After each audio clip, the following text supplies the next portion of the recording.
Governo to sentido condolência para a família Matibian, Michael John Short.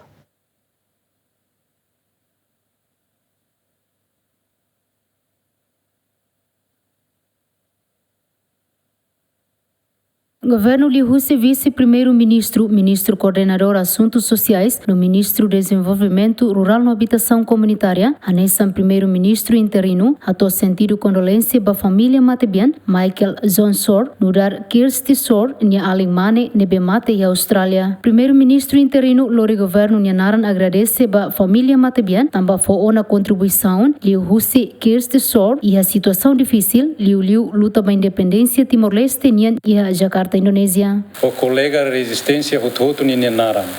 Nebema que conhece mana Cristo, mana muki, envolve e tempo difícil a resistência.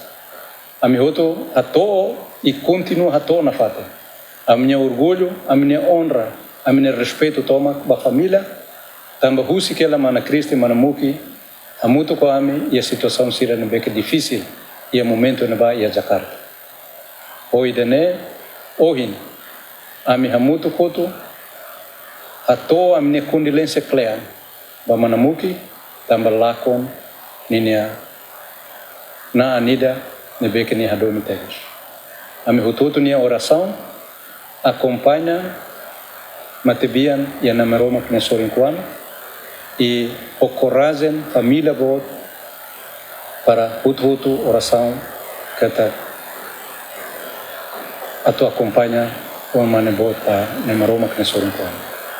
O mudar primeiro-ministro interino a cara catou nono governo constitucional ninha condolência clean ba família ba mana Cristo e itahutu hamutu com oração para acompanhar e tenem mawalin e tenem naan ba ia na Maroma na sorinquano.